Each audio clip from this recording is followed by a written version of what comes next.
cuctions should be asking themselves one question before they go to the polls on Tuesday. What would Jesus do? And if your answer to that question is vote for Donald Trump, then you have a great deal of remedial Sunday school classes to attend.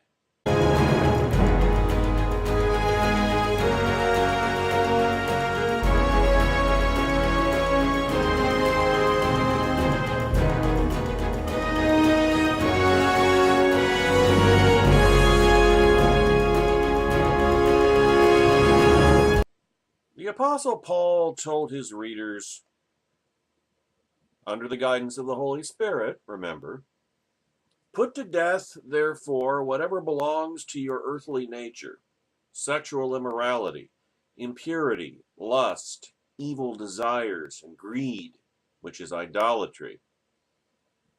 Now, never in my lifetime have I witnessed two major party candidates who so utterly and unashamedly embrace the idolatry described in that verse, whose willingness to pathologically lie, cheat, insult, demean, to be vile, vulgar, narcissistic, petty, and vindictive was so obvious, blatant, and relentless.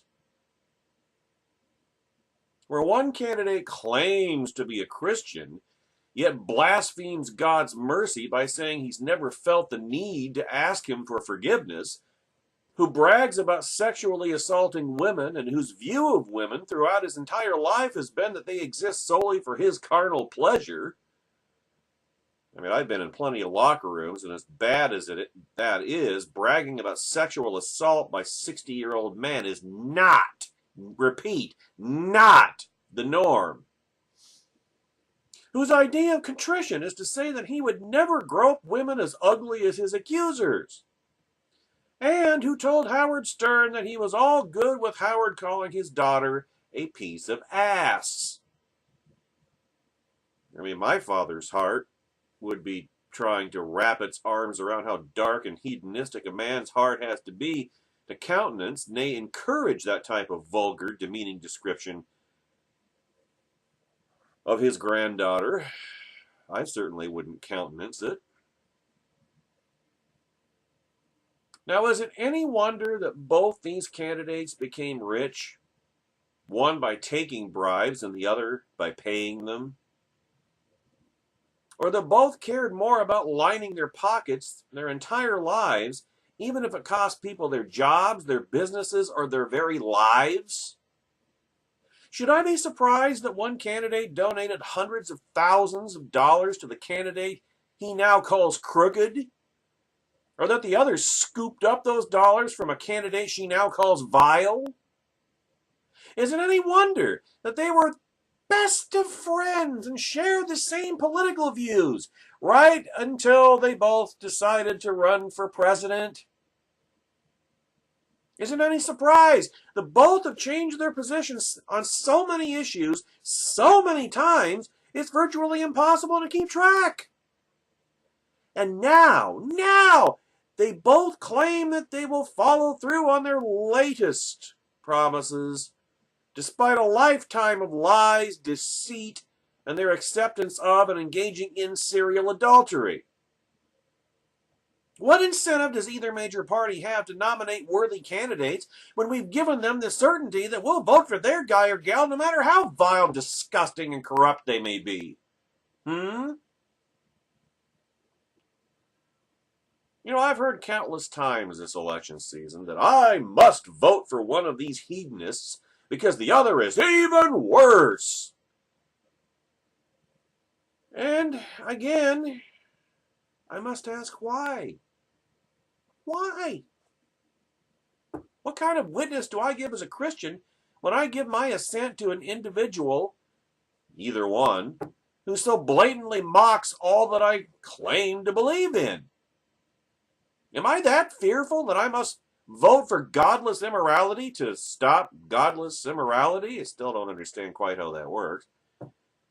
Or is succumbing to my fears really telling God that I must support behavior he despises because I'm afraid of what the future holds if I don't? In other words, are cuctions really that faithless?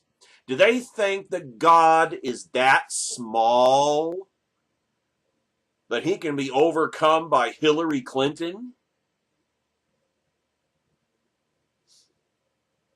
According to the kids, my favorite and most tiresome saying when they were growing up was, if it looks like a duck and walks like a duck and it quacks like a duck, it's probably not a swan. By their actions over a lifetime, I can only conclude that Hillary Clinton and Donald Trump are exactly what they appear to be. To vote for either of these individuals out of fear the other will be even worse is to vote my fears rather than my faith. Because at the end of the day, a duck is still a duck, no matter how much I wish it wasn't. And a pig is still a pig, no matter how much lipstick I put on it. I'm not looking for perfect. That doesn't exist this side of eternity. But I believe I am to look for leaders whose entire lives are not a complete, total, and willful mockery of the Lord whom I worship. So, as you all know, you've been watching this channel, and if you are, thank you. I appreciate it very much. Spread the word. YouTube.com/HardStarboardRadio. Like, share, subscribe, learn it, live it, love it. It's the best thing going today. But I will be voting for Evan McMullin. Not because he's perfect, or even because he'll necessarily win. He's not going to win. That's blatantly obvious. I'm not trying to suggest otherwise. But because I believe casting my vote is giving my assent to the behaviors and ideas of the person for whom I voted. Because over the years, I've said repeatedly to friends and family that, remember this, Trumplicans? Remember character matters? Remember when character mattered for you? Because it doesn't anymore. Character matters. And choosing a candidate. And to now say it doesn't would be the height of hypocrisy. Because I cannot bring myself to vote for either of the two major party candidates simply because I fear what the other candidate might do to our nation rather than remembering the almighty Lord who said, trust not in princes. And who asked, why do the nations and people plot in vain against me? You know, I remember, this is years ago. Remember back when Shirley MacLaine was a big deal? In fact, when Shirley MacLaine was at the vanguard of the New Age movement back in the 80s, and she had that, I don't know if it was an ad or a PSA or something or other, where she was standing in a field with her arms thrust upward, and she proclaimed, I am God! I am God! And I can't remember who parodied this. I know it was a Christian personality, media guy, host, author, I don't remember exactly who it was, but he depicted, or he pictured what that must have looked like from heaven. You know, God looking all the way down into the cosmos, all the way down into the local local galactic supercluster, all the way down into the local group, all the way down into the Milky Way galaxy, all the way down into the Alpha Quadrant, all the way down into the Sol system, our solar system, all the way down to Earth, all the way down to this field. And here's this little teeny tiny speck, this little gluon, this little quark named Shirley MacLaine, squeaking, I am God, I am God. And the Lord calls over Michael, the archangel, and says, hey, Michael, come over here. Look at this. Look at what Look at this. I am God. She has no idea, does she?